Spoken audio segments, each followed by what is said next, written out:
Good morning, everyone. Good morning, everyone. I stole that from Rich Lloyd, sitting up in the balcony. Okay. I'm Antje Anderson. Can you hear me okay? I'm short. Okay. I'm Antje Anderson, Chair of the Department of Languages and Literatures, and I'm honored and very pleased to introduce to you Mr. Ben Waller, our Spring 2012 invited faculty lecturer. And I hope that those of you who know me can tell I dressed up for this occasion. Of course, you will need to know that Ben Waller has been teaching at Hastings College for 5 years, since 2007, and that he came to us by way of UC Davis, where he completed a BA in linguistics, Sacramento State, where he got his MA in English, and the University of Oregon, where he's currently finishing his PhD in English with an emphasis in medieval literature. Like all good medievalists, he has a wide array of interests beyond his field, and I know that his lecture will showcase this breadth. I'm truly excited to hear Ben speak about metaphors today, and in the process to learn more about Old English and also about one of my favorite Monty Python skits of all time. Ben is a wonderful scholar whose work on Old English language and literature fascinates me as he probes how our linguistic ancestors, who spoke a language we barely recognize today as English, interpret the space around them through their use of metaphors. Ben is a wonderful teacher who doesn't only teach you, but also me and other colleagues about everything from Beowulf to Superman, from John Milton to Alan Moore, and from Kenning to Obi-Wan Kenobi. I'm proud of this one, okay. And as this list should have already told you, Ben is a geek who fully embraces his geekdom with an enthusiasm that has made me and other fellow geeks of all stripes on this campus big fans. Be it sci-fi movies or graphic novels, Latin etymologies or new words on the web, baseball or Harry Potter, medieval monks, Renaissance music, or The Princess Bride, he knows it, he's read it, he's seen it, he's following it, and he has the most astute things to say about it. I can't imagine anyone more deserving of your vote to give this lecture than he is. As my 12-year-old, who fondly calls Ben Egghead, said only 2 days ago, musing on people he knows and admires, "All the Bens I know are awesome, but Egghead is the awesomest of them." Please welcome Mr. Ben Waller. I'll leave you to talk, okay?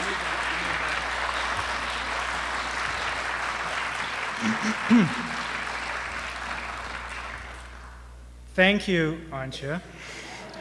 And thank you all for coming. It's a great honor to be here today. Today is Friday the 13th. People are scared of Friday the 13th. When I was planning this lecture, I thought this date was too good an opportunity to pass up. So I thought, how can I use this date to talk about my academic interest in metaphor? Well, what scares us most about this unlucky day is the fear of misfortune and ultimately the prospect of death. And death is a concept that we talk about metaphorically through and through. That was promising. Now, again, I wondered, how can I incorporate my other academic interests of medieval literature and modern geek culture into this lecture? Aha! Trace the metaphors for death from one of these cultural poles to the other. Thus, my subtitle, Metaphors for Death, from Old English to Monty Python. Start with a rather optimistic prediction from John Donne, Death, Thou Shalt Die. And we have the title for this lecture. So, where to begin? How about backwards with the good stuff?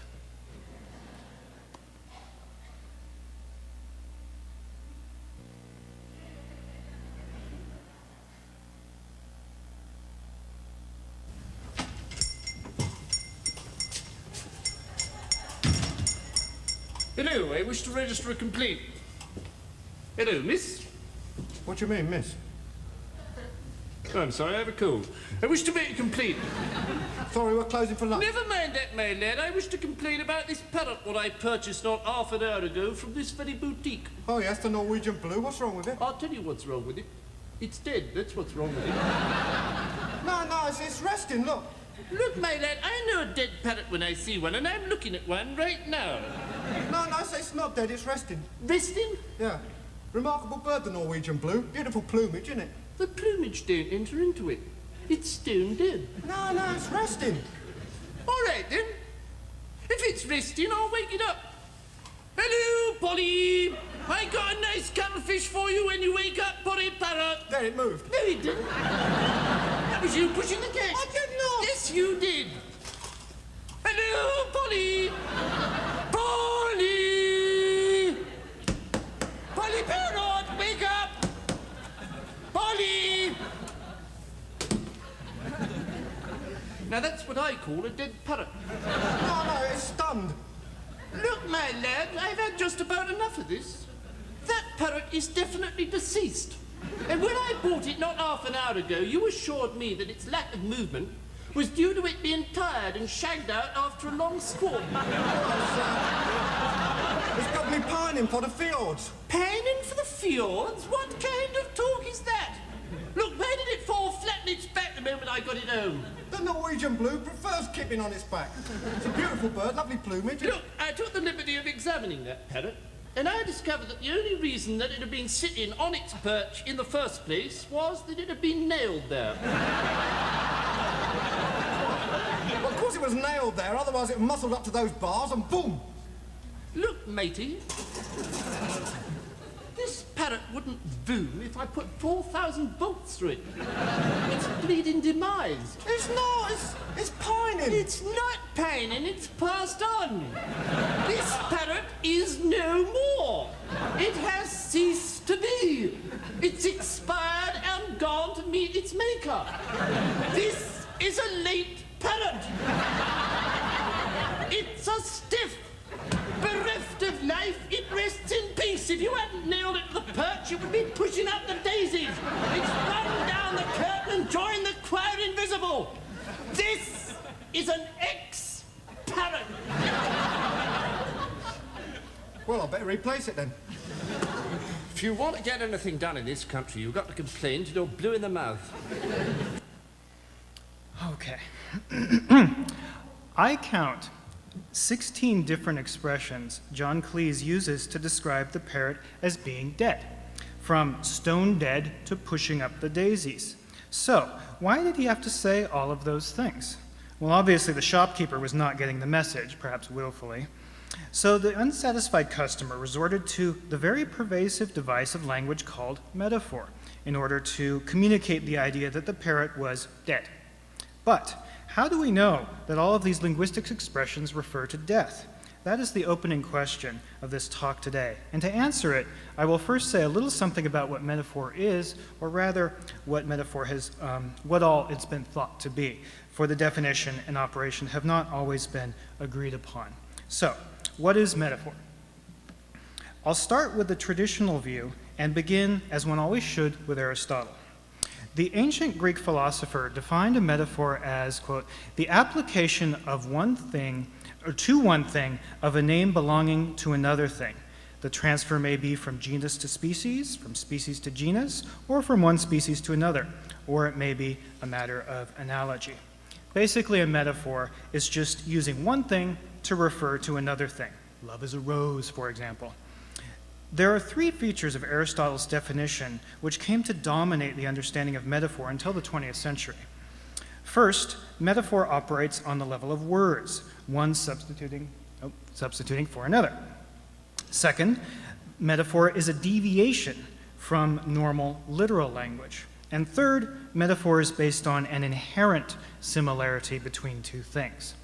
On the basis of this definition, for centuries, metaphor was treated with suspicion. For if it is a deviation from the literal, then, in a sense, metaphor deceives and can be used to obscure truth.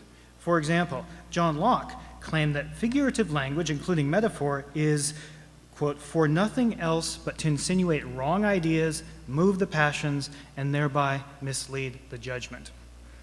The Romantics softened towards metaphor, appreciating its creative power. But it was not until the 20th century that the very concept was redefined. Literary critic I. Richards claimed that thought is metaphoric and proceeds by comparison, and the metaphors of language derive therefrom. In this view, metaphor is not just a creative exchange of words, but something more fundamental to human thought. There goes Aristotle's first assumption, word substituting for word. Richards further explained metaphor as two thoughts of different things active together and supported by a single word or phrase whose meaning is a result of their interaction. This suggests that metaphor cannot be a mere deviation from literal language, as it is something new and distinct emerges from the comparison, and therefore it's not reducible to just one of the participants. So much for Aristotle's second assumption, deviation from the literal.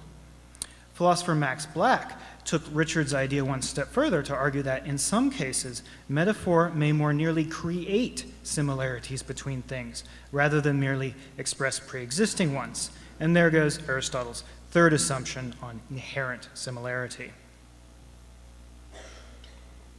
Thus, the traditional account of metaphor, based on objective, literal, pre-existing similarity, though it certainly still appeals on an intuitive level, and indeed can apply in many cases, is nevertheless insufficient for explaining how metaphor works. What arose from 20th century developments in metaphor theory is what I'll call the cognitive view, which explores the implications of a concept of metaphor that rests more on the operations of the mind. In 1980, the linguist George Lakoff and philosopher Mark Johnson published a book called Metaphors We Live By, which has generated tons of interest and work in metaphor for these last 3 decades. Their essential argument is that metaphor is less a rhetorical trick than a reflection of thought. Metaphor is not a linguistic matter, but a conceptual matter. We utter metaphorical expressions because our understanding of the world is largely metaphorical, especially for abstract concepts. These are called conceptual metaphors. How do they work? Well, think of an abstract concept like life. You can't touch life, you can't see life, you can't taste or smell or otherwise physically sense life. Life is abstract, not physical. So how do we talk about life? One way is a very common metaphor that we can call life as a journey. Now, this isn't just an old-fashioned substitution where we use the word journey to refer to life. For example, if I'm about to say goodbye to someone I expect never to see again, I could say, have a nice journey, and mean have a nice life. That's certainly a metaphor, but a conceptual metaphor goes far beyond this. Think about common expressions like, he's without direction in life. I'm where I want to be in life. I'm at a crossroads in my life. She'll go places in life. He's never let anyone get in his way. She's gone through a lot in life. When we say things like this, we're not talking about compass directions. We're not talking about asphalt roads. We're not talking about traveling to Seattle. What we mean when we say things like this is that we understand life to be structured like a journey. We map the aspects of a journey, like starting points, vehicles, destinations, obstacles, onto events in our lives. It's because we think about life this way, because we share a conceptual metaphor that says life is a journey, that we can say and understand expressions like this. It's the same reason that Dante can begin his Inferno with the lines, midway on our life's journey, I found myself in a dark woods, the right road lost. It's the same reason Frost can begin his famous poem, 2 roads diverged in a yellow wood, and sorry I could not travel both and be one traveler, long I stood. While poets such as Dante and Frost may certainly be creative geniuses, they still rely on existing metaphorical structures of understanding that all members of a culture share. Of course, a journey is not the only way we understand life because the concept is more complex than that. So we enlist a host of metaphors to cover the concept. Life is also a container, as in living life to the fullest. Life can be a play, as in she loves to be in the spotlight. Life can be a year, as in he's in the autumn of his days. Life can be a gambling game, as in that's just the luck of the draw. But all this talk of life is getting me down. So let's return to death and to Monty Python. By now, I hope you have a basic understanding of what I mean when I talk about conceptual metaphors. Remember the list of linguistic expressions for death that describes the parrot in the Monty Python sketch. I want to take a closer look at each of these to show the metaphorical basis behind each one that allows us to understand that the parrot is dead. I'll start with the least obviously metaphorical. First, the parrot has ceased to be, which essentially says it has stopped existing, a pretty basic definition of death. But look again. There's still a parrot in the sketch that the shopkeeper can nail to the perch, and the customer can wave around and drop. So the parrot does exist in physical form. To say that it has ceased to be requires some understanding beyond the most literal physical application of the expression. This metaphoric conception picks out certain particular aspects of being, which are commonly associated with human-scale existence, being alive, active, and animated. It is through their activity that living things usually make their existence known to us. Similarly, the parrot is no more, suggesting the discontinuation of further existence. Since we have just seen that there is a parrot there in the cage, it must rely on the same conception of being as living. The same goes for the term ex-parrot, which implies even more strongly that this thing in the cage, though it once was a parrot when it was living and active, has now lost its status and identity as a parrot, being reduced to inactive and therefore unidentifiable matter. Being a parrot means being a living parrot. Being a late parrot is related as well. The Oxford English Dictionary gives for this usage of late that which was alive not long ago but is not now, recently deceased, which is consistent with the existential notions of being a parrot I've been discussing. But being late, with a central meaning of being slow or tardy, might also suggest that the real parrot, its living essence, is just running behind schedule and has not shown up yet. Being dead is thus not having one's essence in sync with one's body. Of course, there's no chance of arriving late in this scenario. If you're tardy, you're dead. Pay attention, students. Next, the parrot is definitely deceased, which sounds similar to cease to be, as deceased looks like it contains cease in the word. However, the two are etymologically distinct. Decease is actually derived from the Latin verb decedere, which means to depart, to go away. But the parrot clearly isn't going anywhere, as John Cleese repeatedly complains, at least not literally. So where's it going? The expression puts us firmly in the realm of metaphor, specifically the conceptual metaphor, death is departure, which is consistent with the life as being present here metaphor and also life as a journey metaphor. When the angry customer says the parrot has passed on, he's using the same conceptual metaphor.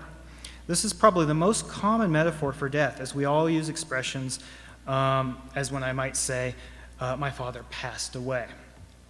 Death as departure also underlies the line, gone to meet its maker. Here, the expression adds a destination to the implied journey, a meeting with its maker, a God that exists in a realm that's clearly not here. Similarly, the parrot has joined the invisible choir.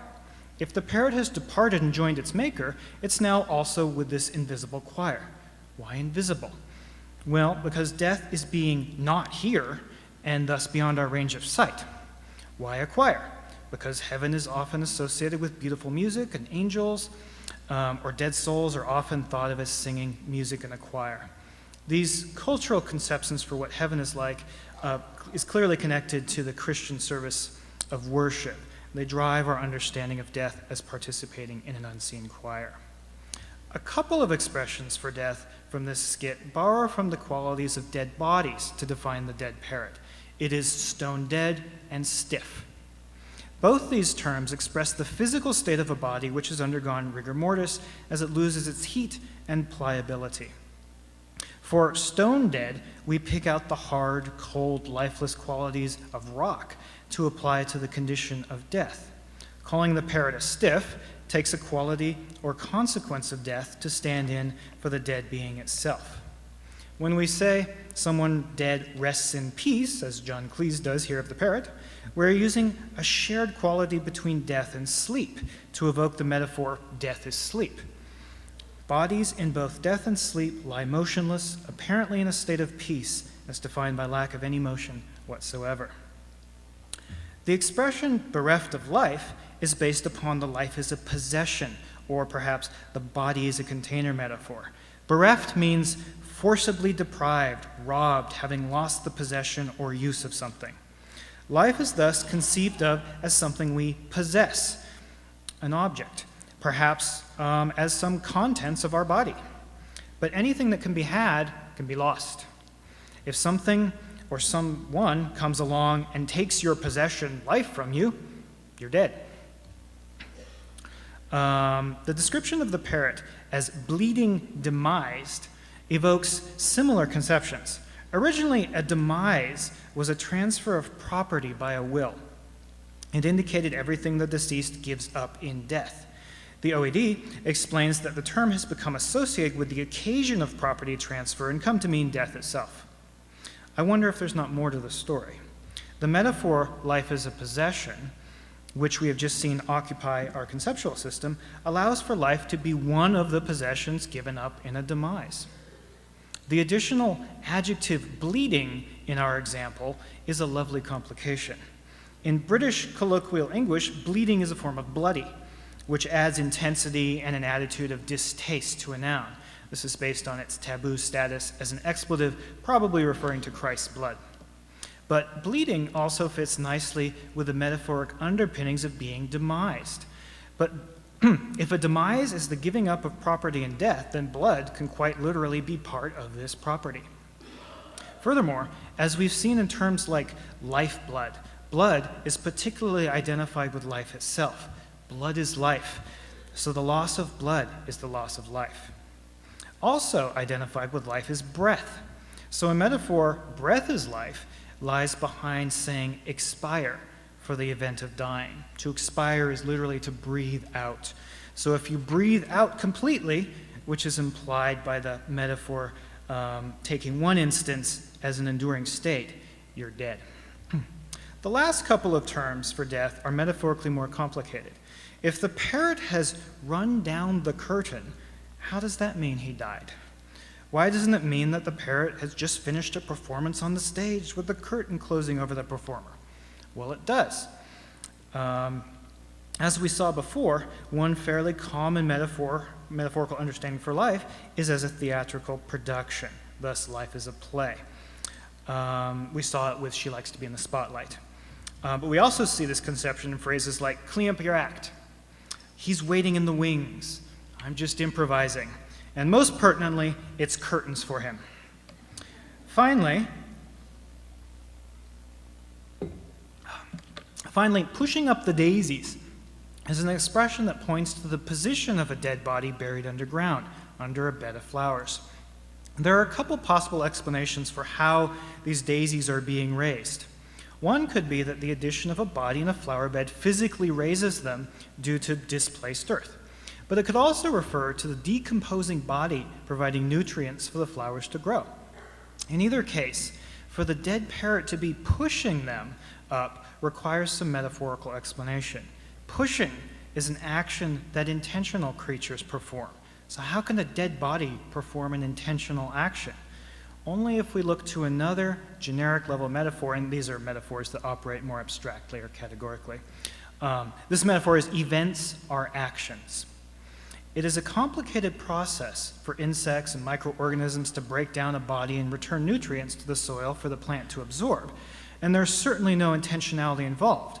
But we tend to conceive of complex events like this as if they were actions performed by some agent. In this case, the body pushes up the daisies. So, to recap what Monty Python has taught us, it is that we have quite a few common ways to talk about death in terms far more metaphorical than literal. Death is stopping activity, death is departure, death is being not here, death is hardness, death is sleep, death is loss of life as a possession, death is ending a play, death is being underground. These expressions seem very natural and literal to us, but are in fact metaphorical. In each case, we see experience from the more physical, everyday, human-level world used to understand the abstract notion of death. Note that each of these metaphorical conceptions highlights a slightly different aspect of death. This is why we have many ways of talking about a concept like death. Each one is insufficient, but taken all together, they approach a complete understanding. Now, the question to move us forward in this lecture is whether this state of affairs has always been the case in our language. To begin to answer this question, I'll take a look at just a handful of examples in roughly chronological order.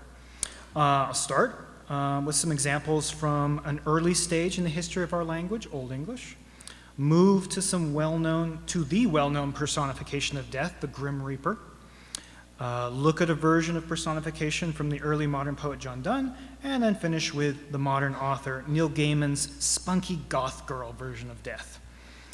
All right, Old English is what we call the earliest written stages of our language, from about the 6th century AD to 1100. Old English is the primary language of my scholarly work, so I'd like to give you all a little taste of that here today. The question then is whether we see evidence of such metaphorical treatment of death in our language of 1,000 years ago. And the answer is a resounding yes. In fact, Old English, at least the poetry, is well known for its highly metaphorical character. A favorite device of the poetry is called a kenning, which is a compound noun made up of two terms used to communicate a third idea, neither of the two parts individually signifying the product. An example from Old English is hronrad, which occurs in the famous epic Beowulf and elsewhere. The compound is made up of hron, which means whale, and rad, which means road. Together, they refer to the ocean, the whale's road. Beowulf also boasts a kenning for death, sweardbealu. This term is composed of swerd, or sword, and bealu, which can mean evil or woe or mischief. What is the result of mischief done with a sword? Death. It is telling that we have no evidence of the modern English verb die in Old English. They did have a couple of verbs used to mean to die. One is swelton, which became swelter, to suffer from heat. By now, you can see the metaphorical basis for a connection like this. Heat can accompany death as one succumbs to a fever, or being burned at the stake. The other verb meaning to die in Old English is staravan, which becomes starve, and starvation can certainly lead to death. Both of these cases show how general verbs for dying come to be associated with specific causes of death, here to the point that they've lost their earlier meanings entirely. Such evolution of meaning is made possible by a system of conceptual metaphor that associates such ideas. While swelton does occur in Beowulf, there are other ways to communicate dying in that poem. One is a strange type of expression, which is exemplified in the line, Godas leocht Yecheas, he chose God's light. A couple of metaphors make this expression possible. One is conceiving of death as God's light, which follows from the metaphor death as not here, or perhaps death is departure. In either case, God's light indicates a kind of place illuminated not by the sun or fire, but by the light of God, which cannot shine clearly in this world. The other metaphor behind this line is a generic level one that we discussed before, events or actions. Death is something that happens more than something we do. But the metaphor allows us to think of death as a willed choice, though the line perhaps carries the ironic undertone common in Old English poetry. Beowulf shows the death as departure metaphor even more clearly in the line, "Tha he of liva yawat," then he departed from life. Life is again a place here, while death is leaving this place for another. Another Old English poem is more striking in its ways to communicate dying. The Battle of Malden was written to commemorate a battle lost to the Vikings in 991 and recounts many deaths, as you might expect. But the strange thing is that the poem offers no instances of literal words for dying or death, but instead relies completely on metaphorical methods. For example, we have another instance of the choice metaphor we saw in Beowulf. This time, a warrior named Wulfmar, once wounded, Walrasta Yecheas. He chose slaughter rest. This Walrasta is another kenning, combining the gore of slaughter with a position of rest to indicate death. Later in the poem, a young warrior named Leofsunu reports that Nu minwina yakrank, now my friend has fallen, and elsewhere in the poem reports that Wiegand krunkan, warriors fell. Both of these lines contain forms of the verb yakrinjan, which means to fall, and in these cases, to fall down dead. 9 times in the poem, though, a form of the verb lijan, to lie, is used to communicate a state of death. A few examples. Hissas lagon, young men lay dead. Alfnath and Wulfmar beyen lagon, Alfnath and Wilmar both lay dead. He on Walalaya, he lay dead in the slaughter. Thus we have death as falling, lying, and resting throughout this war poem. What these conceptions all have in common is a contradiction of a metaphor for life. Life is standing upright. There's a strong correlation, but of course no necessary causation between being dead and falling down. The conceptual metaphorical system grounds itself in this correlation to communicate death as a state of falling, lying, or resting on the ground. Still present today when we refer to fallen soldiers. These Old English texts we have looked at give strong support to the claim that metaphorical articulation of death is not a new phenomenon. But Beowulf and the Battle of Maldon are poems, texts likely to be more linguistically creative than everyday spoken language. What if we look at a prose text, something we might expect to be more representative of language as a whole? Well, what could be more prosaic than the Anglo-Saxon Chronicle, a year-by-year account of major political and ecclesiastical happenings in medieval England? As such a record, the Chronicle lists a great many deaths. For example, for the year 983, the entry begins, Her forthferde Alfera Elderman. Here, Alderman Alfera went forth. The next year, we have Her forthferde Sahalga Bishop Athelwold. Here, the holy bishop Athelwold went forth. In these two examples, the verb forthferon, to go forth, is used to say die. This is again the same metaphor we keep seeing. Death is departure. Elsewhere, for the year 988, the Chronicle reads, Herr Dunstan Sahalga Archbishop forlet this life. Here, the holy Archbishop Dunstan left this life. Likewise, in 992, it reads, Herr Oswald Seadi Archbishop forlet this life. Here, the blessed Archbishop Oswald left this life. The verb forlaton can mean either to leave or to let go. If the former, we have another instance of death is departure. If the latter, we have life is a possession, in which death is released, or which in death is released. From all this evidence, you can see that the reliance of metaphor for understanding and communicating death has existed since the earliest records of our language. Everything about death I've been discussing so far involves what a person, or parrot, does when they die. But focusing on the recipient of death is only one way to conceive of the phenomenon. One other very pervasive way to deal with death is through an agent, someone who causes death. We do this by personification, making death into a human-like figure who visits us when we're about to die. Personification is made possible through conceptual metaphor as well. Earlier, I mentioned that we tend to treat events as if they were caused by the action of an agent, hence the events are actions metaphor. Death is something that happens, but we usually treat it as the result of a simple cause performed by some intentional being. This is where the Grim Reaper comes from. Yes. First attested in 1613 as a plain reaper, the figure has been variously known as the Great Reaper, the Old Reaper, and finally the familiar Grim Reaper. A surprisingly complex metaphor for death, the Grim Reaper is that hooded, cloaked, skeletal figure with a large scythe who comes and cuts us down when we're going to die. To understand how all this works, I will briefly introduce a further development of cognitive metaphor, the conceptual blend. Most of the metaphors I've been discussing so far have been fairly simple. You take information from one conceptual domain, and like a journey, and use it to structure a more abstract conceptual domain like life. But there can be more than one source combining to create a metaphor. We call these conceptual blends because they merge elements from several conceptual spaces to create the metaphoric product. And much of the following analysis comes from Mark Turner, who I mentioned before, and the cognitive science Gilles Fauconnier. So the Grim Reaper is a conceptual blend of several source spaces. First, we need to make death a person, following from the events are actions metaphor, which gives the event of death a causal actor, a person called death. While this seems natural, it's actually quite strange to say tautologically that death, among all possible real-world causes, causes death. Death is a killer.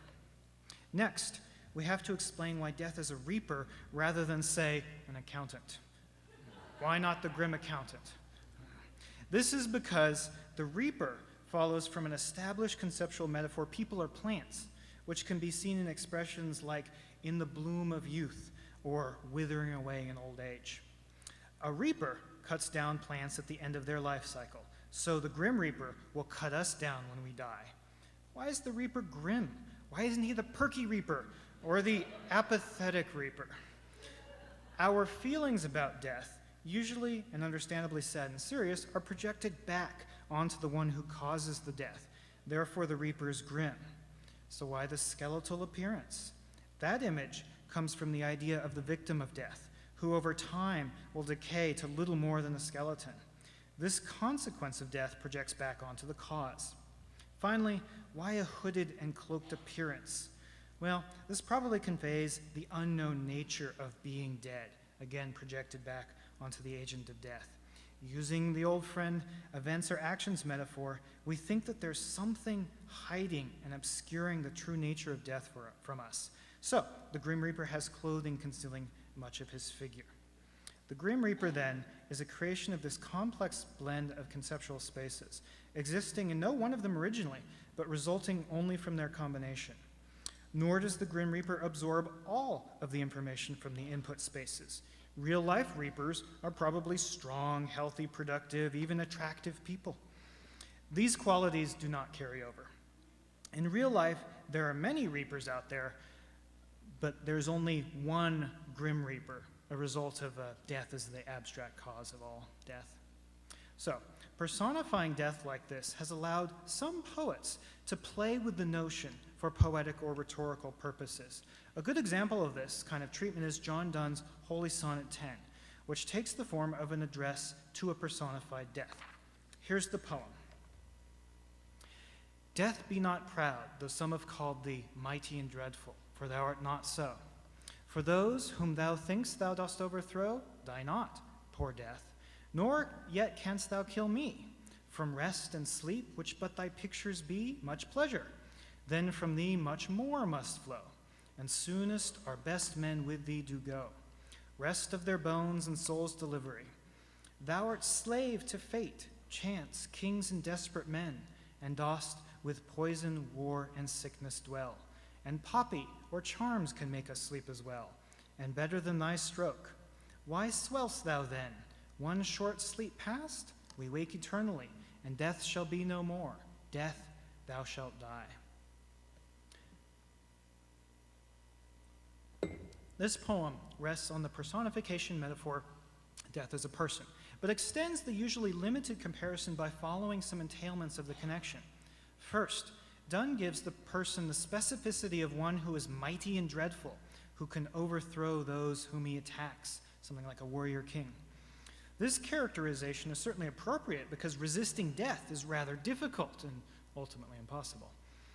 But Donne exploits the fact that people are all vulnerable and fallible to say that death is actually not so powerful as he might be proud to think himself, and the emotion of pride is, of course, another extension of human qualities. Next, Donne calls attention to the common death is sleep metaphor, but extends it to further undermine death. From rest and sleep, which but thy pictures be, much pleasure then, from thee much more must flow. The usual interpretation of these lines is that sleep is inferior imitation of death, inferior because we'll all wake up from sleep. Donne's logic is that since we find sleep pleasurable, then we must find death, because it's like sleep but stronger, even more pleasurable. Both Donne's connecting sleep and death and the interpretation of sleep as a lesser death rely on the death as sleep metaphor. Next, Donne exposes the complicated nature of causes for death that the tautological metaphor, death causes death, attempts to conceal. He says, thou art slave to fate, chance, kings and desperate men, and dost with poison, war, and sickness dwell.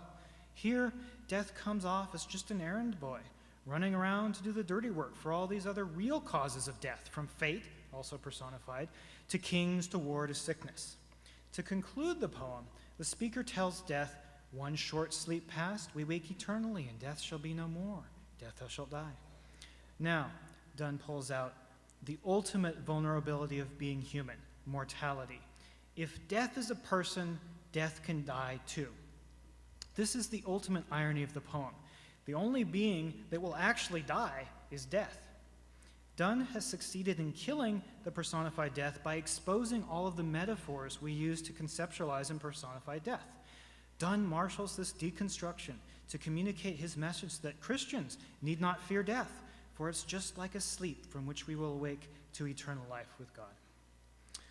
I will wrap up this presentation with a final personification of death, one that comes from the comic book fantasy world of Neil Gaiman's Sandman. Death is a character in the series and has spawned her own series as well.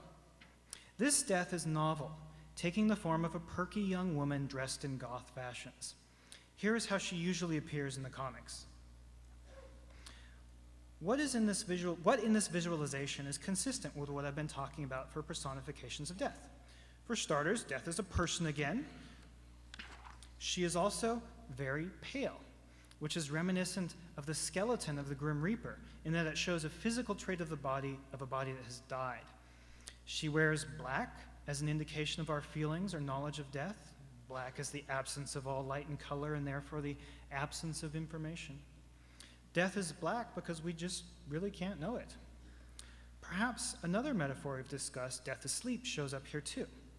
The title character of the Sandman comic series is Dream, who is a personification of that concept. Interestingly, Dream is Death's brother, suggesting a relationship between the concepts death and sleep as well. And of course, she is death, which we get from that tautology of all death causing death, or of death causing all deaths. But there are quite a few new developments of her character that shed light on different, perhaps more modern attitudes towards death. For one thing, she is young rather than old, and thus not a reminder of the state we will be in when most of us approach death, but she is instead a message, contrary to Dunn, that death will never die, will always remain vital and active. Even her hair is pretty wild, evocative of the abundance of life and therefore the abundance of death. She is not covered up as much as the Grim Reaper, wearing tight jeans and a tank top, which, though black, are actually quite revealing. Maybe death is not so unknown or hard to scrutinize as we thought. She also wears an ankh, the symbol, the ancient Egyptian symbol of life, around her neck. This could show the close relationship between life and death, or the subordination of life to death, or even the dependence of life on death. Gaiman's death even wears a smiley face button at times. Maybe death is not as sad as we thought. Where Neil Gaiman's death differs most from the usual conception, however, is in her personality. While the Reaper is grim and Dunn's death is attacked for being proud, Gaiman's death reveals herself to be quite a silly, whimsical young woman, but also very kind, insightful, and dutiful. When we first meet her in Sandman number 8, she appears to her brother Dream, when he has just escaped from years of captivity and reclaimed his mystical tools. Death is depressed and moping around, just feeding some pigeons. Or Dream is. Death gets excited by the pigeons and tells a joke from Mary Poppins. You do that too much, you know what you get. Bad pigeons. Then she blurts out supercalifragilisticexpialidocious and keeps acting silly. Peachy Keen. Perhaps, or think about what these characteristics tell us about death. This is far from grim, as she acts downright goofy. Perhaps death is less to fear than we usually believe. She seems pretty fun to hang out with to me. But she's not all fun and games. After Dream unloads all of his complaints to his sister, she takes him to task for his self-pity. You are utterly the stupidest, most self-centered, blah, blah, blah. Note the clever self-awareness of her calling him an anthropomorphic personification. Being confronted with death is a reality check. It has a way of waking us up out of our self-centered moodiness too. Death often serves as this kind of therapist in the comics. In issue 20, she visits a miserable, superpowered woman who can't die but desperately wants to. Death comments as she joins the depressed woman that she just looked like she might need someone to talk to. Gaiman's death is kind but impartial and never fails in her duty.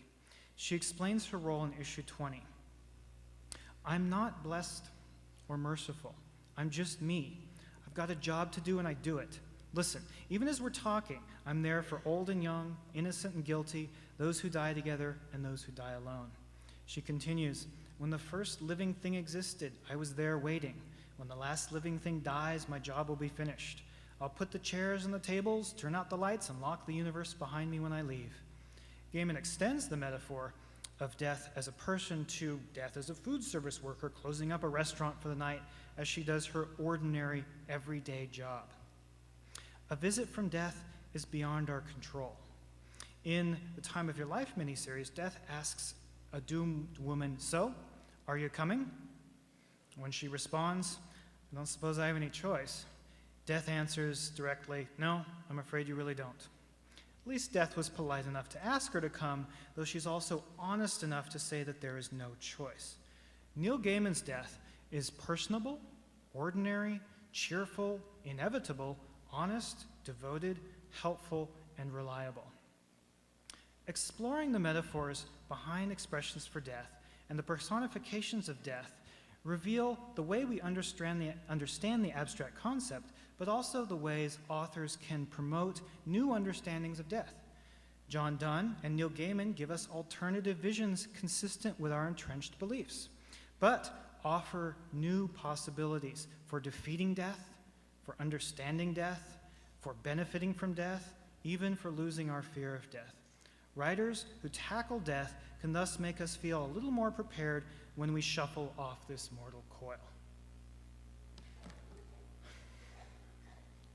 That's all.